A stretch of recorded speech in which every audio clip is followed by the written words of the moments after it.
Now, you have to have a purpose, you have to have a plan, and you have to start putting that plan into action. It's not too important that your plan be sound, because if you find that you've adopted a plan that's not sound, that's not working, you can always change. You can modify your plan. But it is very important that you be definite about what it is you're going after, what your purpose is. That must be very definite. The value will come when you begin to form your own patterns out of this philosophy and put it into work in your daily lives, in your business, in your professions, or in your jobs, or in your human relations. The second premise, all individual achievements are the results of a motive or a combination of motives. I just want to impress upon you that you have no right to ask anybody to do anything at any time without what? And incidentally, that's the warp and the woof of all salesmanship. The ability to plant in the mind of the prospective buyer an adequate motive for his buying. Now, there are a lot of people who call themselves salesmen who do not know that they have no right to ask for a sale until they have planted a motive in the mind of the buyer for his buying. The third premise, any dominating idea, plan, or purpose held in the mind through repetition of thought, any dominating idea, plan, or purpose held in the mind through repetition of thought and emotionalized with a burning desire for its realization is taken over by the subconscious section of the mind and acted upon through whatever natural and logical. Now, in that paragraph, you've got a tremendous lesson in psychology. If you want the mind to pick up an idea and to form a habit so that the mind will automatically act upon that idea, you've got to tell the mind what you want over and over and over again. No end to it. You might just as well blow in the wind as to make a statement unless you put some feeling back of it, unless you believe it. There are people who tell little white lies, and sometimes they're not so white at that, until they get to where they believe them themselves. Now, the subconscious mind doesn't know the difference between right or wrong. It doesn't know the difference between positive or negative. It doesn't know the difference between a penny or $1 million. It doesn't know the difference between success and failure. It'll accept any statement that you keep repeating to it by thoughts or by words or by any other means. And incidentally, it's up to you in the beginning to lay out your definite purpose, write it out so that it can be understood, memorize it, and start repeating it day in and day out until your subconscious mind picks it up and automatically acts upon it. You can't expect to undo overnight, but you will find that if you emotionalize any plan that you send over to your subconscious mind and repeat it in a state of enthusiasm and back it up with a spirit of faith, if you do that, the subconscious mind not only acts more quickly, but it acts more definitely and more positively. And the fourth premise, any dominating desire, plan, or purpose which is backed by that state of mind known as faith is taken over by the subconscious section of the mind and acted upon immediately. I can truthfully tell you that not ever in my whole life I have never failed to do anything that I made up my mind to do, and I'll tell you that you can put yourself in a frame of mind where you can do whatever you make up your mind to do unless you weaken as you go along. I don't know for sure, ladies and gentlemen, but I suspect that there's a relatively small number of people in the world at any one time who understand the principle of faith, who really understand it and know how to apply it. And even if you do understand it, if you don't back it up with action and make it a part of your habit life, you might just as well not understand it. Because faith without deeds is dead. And incidentally, if you tell your mind often enough that you have faith in anything, the time will come when your subconscious mind will accept that, even if you tell your mind often enough that you have faith in yourself. Had you ever thought, do you know how many people there are that sell themselves short all the way through life because they don't have the right amount of confidence, let alone faith? Well, it's somewhere between 98 and 100. The margin who do is so small that I wouldn't begin to guess just exactly what it is. But judging by the good many thousands of people that I've come into contact with, and you know without my telling you that my audiences and my classes are always above average, judging by those people, I would say that it's well over 98% of the people who never in our whole lives develop a sufficient amount of confidence in themselves to go out and to undertake and to do the things they want to do in life. The mind is not different from any other part of the body. If you don't use it, if you don't rely upon it, it atrophies and withers away and finally gets to where anybody can push you around. Anybody. The fifth premise.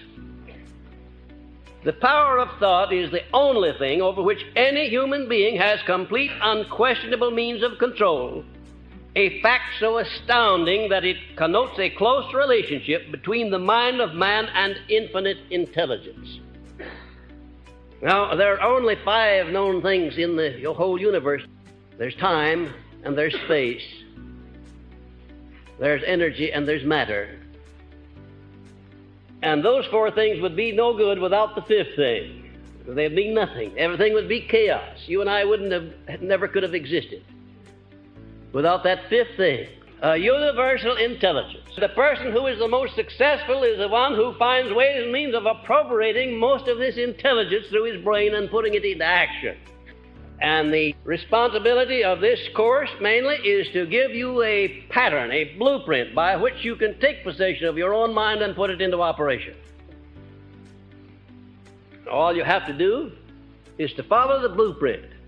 The 6th premise, the subconscious section of the mind appears to be the only doorway of individual approach to infinite intelligence. Faith based upon definiteness of purpose. Now there's one sentence that gives you the whole key to that paragraph. Faith based upon definiteness of purpose. Do you have any idea why it is that you don't have as much confidence in yourself as you should have? Had you ever stopped to think about that? Did you ever stop to think about why it is when you see an opportunity coming along or what you believe to be an opportunity, you begin to question your ability to embrace it and use it? And if you've had a chance to be closely associated with people who are very successful, you'll know that if they want to do something, it never occurs to them they can't do it. And that's going to be the condition of your mind when you get through with this philosophy. You're going to be able to project your mind into whatever objective you choose, and there'll be never any question in your mind as to whether you can do what you want to do or not. And the 7th premise, every brain is both a receiving set and a broadcasting station for the vibrations of thought. Since the brain may be so thoroughly charged with the nature of one's purpose that it will begin to attract the physical or material equivalents of that purpose. Your mind is sending out vibrations constantly, and if you're a salesman and you're going to call on a prospective buyer, the sale ought to be made before you ever come into presence of the buyer. If you're going to do anything requiring the cooperation of other people, condition your mind so that you know the other fellow's going to cooperate. You broadcast your thoughts, and they precede you. And when you get there, you find that instead of getting the cooperation you went after, the other person reflects back to you what? That state of doubt, that state of mind that you sent out ahead of it.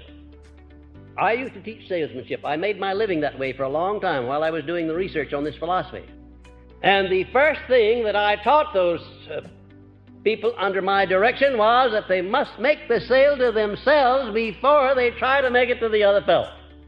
Every brain a broadcasting station and a receiving set. And you can attune that brain so that it'll attract only the positive vibrations released by other people. By habit, you can train your own mind to pick up out of that myriad of vibrations that are floating out there constantly. Train your mind to pick up only the things that are related to what you want most in life. So, by repetition, by thought, by action, until finally the brain will not pick up anything not related to that definiteness of purpose. You can educate your brain so that it will absolutely refuse to pick up any vibrations except those related to what you want. And ladies and gentlemen, when you get your brain under control like that, you will be on the path, really and truly on the beam. And first of all, definiteness of purpose automatically develops self-reliance. Personal initiative, imagination, enthusiasm, self-discipline, and concentration of effort. All of these being prerequisites for success of vital importance. That is to say, knowing what you want, having a plan for getting it, having your mind occupied mostly with the carrying out of that plan. When you find out that your plan is not right, immediately discard it and get another one. And keep on until you find one that will work. And in the process of doing this, just remember one thing, that maybe somewhere along the line that infinite intelligence, being gifted with a great deal of wisdom, might have a plan for you better than the one you had yourself. Have an open mind. And you may get that guidance. And what can you do to be sure that you will get it? You can believe that you'll get it. And it's not going to hurt if you say out loud orally that you believe it. There's no explaining the indifference of mankind toward himself. Even after you know what the law is, you know what the score is, and you fool around until the last limit before you do anything about it. If you want to have results from prayer, you condition your mind so that your life is a prayer, day in and day out, every minute of your life. Tune in on infinite intelligence and to have the things that you need in this world. With this human mind, you've got to condition the mind as you go along from day to day so that when any emergency arises, you'll be right there ready to deal with it. If you would sit down and put an hour-by-hour account of the actual work that you put in each day for 1 week, and then an hour-by-hour account of the time that you waste that you could devote to anything you want to, if you wanted to, badly enough, you're going to get one of the shocks of your life. We all see opportunities almost every day of our lives which, if we embraced them and acted upon them, could benefit us. We just don't have the will, the alertness, the determination to embrace opportunities when they come along. But if you condition your mind with this philosophy, you'll not only embrace opportunities, but you'll do something better. Don't procrastinate, don't stand still, attack. And definiteness of purpose inspires confidence in one's integrity and character, and it attracts the favorable attention of other people. Have you ever thought about that? The greatest of all its benefits, that is, definiteness of purpose, it opens the way for the full exercise of that state of mind known as faith, by making the mind positive and freeing the mind from the limitations of fear and doubt and discouragement and indecision and procrastination. Can you imagine a negative frame of mind and a positive frame of mind occupying the same space at the same time? Could you imagine that? And did you know that the slightest bit of a negative mental attitude is sufficient to destroy the power of prayer? Did you know that 98% of the people who never get anywhere in life that we were talking about a while ago are no-can-do people? Any circumstance that you place before them, or that is placed before them, or that overtakes them, immediately they fasten their attention upon the no-can-do part, the negative part. Give me a good definition. What makes a great man or a great woman? Do you have any idea what greatness is? Greatness is the ability to recognize the power of your own mind, to embrace it and use it. That's what makes greatness. Every man and every woman can become truly great by the simple process of recognizing his or her own mind, embracing it, and using it. Now, here are instructions for applying the principle of a definite major purpose. And these instructions are to be carried out to the letter. First, write out a clear statement of your major purpose, sign it, commit it to memory, and repeat it orally at least once a day in the form of a prayer or an affirmation if you choose. You must write it out. You must go through the physical act of translating a thought onto paper, and then you must memorize it, and then you must start talking to your subconscious mind about it. Give that subconscious mind a pretty good idea of what it is you want. 98 out of every 100 people, taking cross-section of humanity in general, do not know what they want in life and consequently never get it. They take whatever life hands them. Now, in addition to your definite and major purpose, you can have minor purposes, as many as you want, provided they lead you in the direction of your major purpose. Find out what it is you want. And incidentally, it's all right to be modest like I am when you go to asking for what you want. But don't be too modest. Second, write out a clear, definite outline of the plan or plans by which you intend to achieve the object of your purpose, and state the maximum of time within which you intend to attain it. And describe it in detail precisely what you intend to give in return for the realization of the object of your purpose. Make your plan flexible enough to permit changes any time you are inspired to do so, remembering that infinite intelligence may present you with a better plan than yours, and oftentimes will if you are definite about what you want. It's your subconscious mind trying to get an idea over to you, and oftentimes you are too indifferent to even let the subconscious mind talk to you for a few moments. Have great respect for these hunches that come to you, because there's something outside of yourself trying to communicate with you, undoubtedly. I have a great respect for these hunches that come to me, and they come to me constantly. And I find them always related to something that my mind's been dwelling upon, something that I want to do, something that I'm engaged in. Write out a clear, definite outline of the plan or plans, and state the maximum of time within which you intend to attain it. Now, that timing is important, very important. Whatever it is that you consider to be your major objective in life, write it out clearly and time it. I intend to attain within blank number of years so-and-so, and then go ahead and describe so-and-so, what it is. And then in the next paragraph down below, I intend to give in return for the thing that I request so-and-so, and then go ahead and describe it. Intelligence is not going to direct you to nor attract to you the object of your major purpose unless you know what it is. Now, why do I suggest that you keep your major purpose to yourself? Well, the reason, of course, that you don't disclose your major purpose to other people is that there are a lot of idle, curious people in this world who like to stand on the sidelines and stick their toes out when you go by, especially if you've got a high head and look like you're going to accomplish more in life than they are. And for no good reason at all, as you go along, they stick their toes out and just to see you fall. The only way to speak about your definite major purpose is in action after the fact and not before the fact, after you've achieved it. Let it speak for itself. And then if the deeds are engaged in, you don't need any words. About making your plan flexible, don't become determined that the plan you worked out is perfect just because you worked it out. You'll make a mistake if you do that. Leave your plan flexible. Give it a good trial, and if it's not working properly, change it. Next, call your major purpose into your consciousness as often as may be practical. Eat with it.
Sleep with it, and take it with you wherever you go, keeping in mind the fact that your subconscious mind can thus be influenced to work for its attainment while you sleep, and especially the things that you are afraid of. It does let those get by sometimes too. But generally speaking, if you want to plant an idea in your subconscious mind, you have to do it with a tremendous amount of faith, tremendous amount of enthusiasm. You've got to rush the conscious mind so that it steps aside and lets you go through to the subconscious because of your enthusiasm and your faith. The conscious mind finally gets tired of hearing you say a thing over and over and over. It says, all right, if you're bound to repeat that, I can't stand here and watch you forever. Go on in there and take it into sub and see what he'll do with it. This conscious mind is a very contrary thing, and you know it learns all of the things that won't work. And that's the kind of stuff it's feeding to your subconscious mind. Every night, just before you go to bed, you should give your subconscious mind some sort of an order for the night, what it is you want done. When you lay the carcass down for sleep, turn it over to infinite intelligence and request your subconscious mind to go to work and heal every cell in your body, every organ, and to give you tomorrow morning a perfectly conditioned body in which the mind may function. If you keep on long enough, it'll believe you and deliver what you ask for. And therefore, you better be careful about what you ask for, because if you keep on asking for it, you're going to get it. Now, here are some important factors in connection with your definite major purpose. First of all, it should represent your greatest purpose in life, the one single purpose which, above all others, you desire to achieve, and the fruits of which you are willing to leave behind you as a monument to yourself. Now, that's what your definite major purpose should be. And believe me, friends, if you don't have an overall lifelong purpose, you're just wasting the better portion of your life. Take possession of your mind. Aim high. Don't believe because in the past you may not have achieved much that you can't achieve in the future.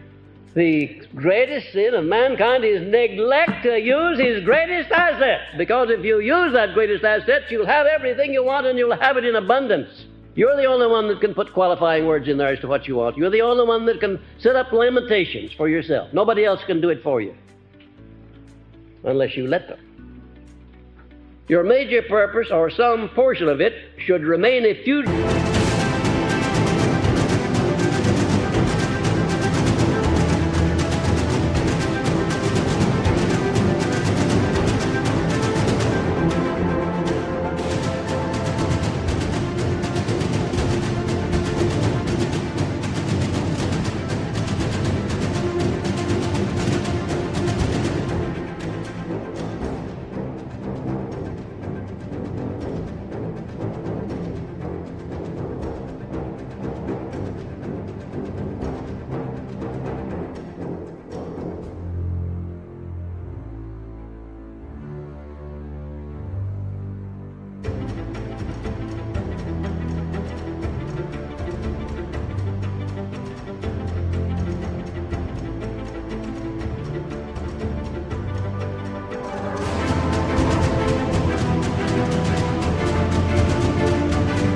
Jumps ahead of you at all times as something to which you may look forward with hope and anticipation.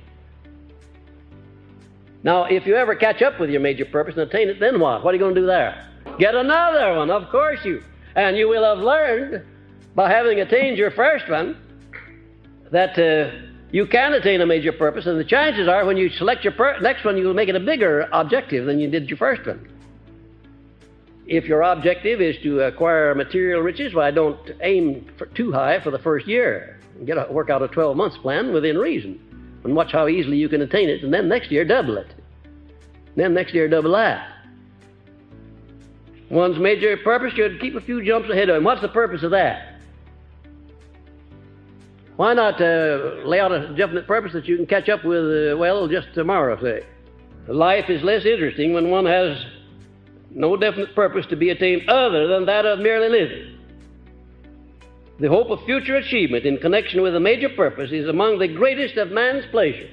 One's major purpose may, and it generally does, consist of that which can be attained only by a series of day-to-day and month-to-month and year-to-year steps. Because it is something which should be so designed as to consume an entire lifetime of endeavor.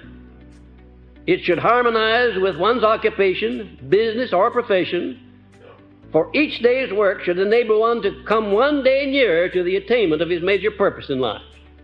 I feel sorry, indeed I feel sorry for the individual who is just working day in and day out in order to have something to eat and some clothes to wear and a place to sleep. I feel sorry for that kind of a person that has no aim beyond just enough to exist on. One's major purpose may, and it generally does, consist of that which can be attained only by a series of day-to-day or month-to-month steps. One's major purpose may consist of many different combinations of lesser aims, such as the nature of one's occupation, which should be something of his own choice. When you come to write out your definite major purpose, you write it out like planks in a platform. Number one, so-and-so. Number two, so-and-so. And somewhere along there, right near the head, be sure that you include in your definite major purpose perfect harmony between yourself and your mate. The human relationship plank is the most important one in connection with one's major aim, since the aim is attainable very largely through the cooperation of others. Had you ever thought of that the things that you do in life, if they're worthwhile, have to be done through harmonious cooperation with other people? And how are you going to get that harmonious cooperation if you don't cultivate people? If you don't understand them, if you don't make allowances for their weaknesses? Certainly when I chose as my definite major purpose the organizing and taking to the world of the first practical philosophy of individual achievement, it was way beyond my reach. And what do you think it was that kept me down through 20 years of unproductive effort of research? What do you think it was that kept me striving and struggling in face of the fact that the majority of people I knew were criticizing me? I had to have an abundance of faith, and I had to keep that faith alive by moving always. There were times when it looked as if what my friends and relatives were saying about me was absolutely true. And in a sense it was, that I was wasting my time. From their viewpoint and their measuring stick and their standards, I was wasting 20 years of my time. But from the viewpoint of the millions of people who have benefited and will benefit by my work during those 20 years, I was not wasting my time. You can't fail unless you think you can. If you think you can fail, then you can. Our greatest demonstration of the universal application of the principle of definiteness of purpose may be seen by observing how nature applies it as follows. They don't temporize. They don't subside. You can't go around them. You can't avoid them. And however you can, learn their nature and adjust yourself to them and benefit by them. Isn't it a marvelous thing to know that the astronomers can sit down and with a pencil and a few pieces of paper predetermine hundreds of years in advance the exact relationship of given planets and stars, right where they'll be with relationship to one another, in advance. And you know they couldn't do that if there was not a purpose, a plan under which we're working. We want to find out what that purpose is as it relates to us as individuals. I'm giving you that little bit that I have picked up from life and from the experiences of men and from my own experience, so that you will learn how to adjust yourself to the laws of nature in order that you may use those laws instead of allowing yourself to be abused by your neglect in using them.